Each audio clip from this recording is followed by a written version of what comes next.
Serikali kupitia wakala wa nishati vijijini REA ilitenga kiasi cha bilioni 17.77 kufikisha umeme kwenye vitongoji 15 kila jimbo mkoa wa Geita ikiwemo Nyang'hwale. Wananchi hao wametoa pongezi hizo baada ya kamati ya siasa ya CCM wilayani humo kutembelea mradi huo ambao umefikia 71%. Hii mishati ya umeme inatusaidia kupata huduma mbalimbali. Wa kina mama walikuwa naenda kilomita kama 5 za kupata usagazi wa unga.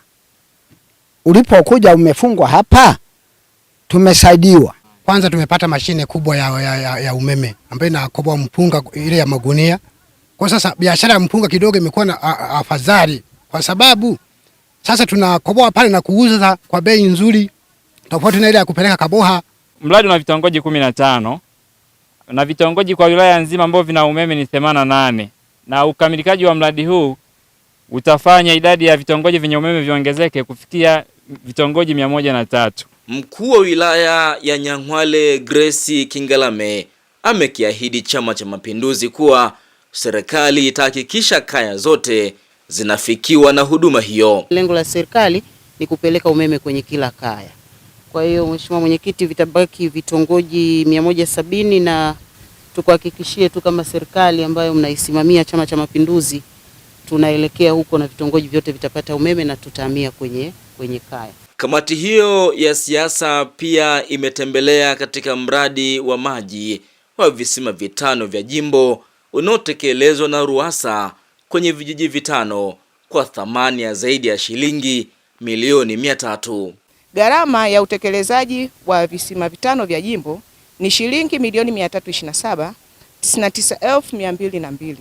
Hadi sasa jumla ya shilingi milioni 239,277,198.50 kimekwisha lipwa. Faida za mradi huu ni kama ifuatavyo. Wananchi takriban 1000 waishio katika kijiji cha Rubando wanapata huduma ya maji safi na salama. Namba 2 ni kupunguza magonjwa ya mlipuko. Mama azidi kutuongoza kwa sababu aliyotutendea ni mema kweli.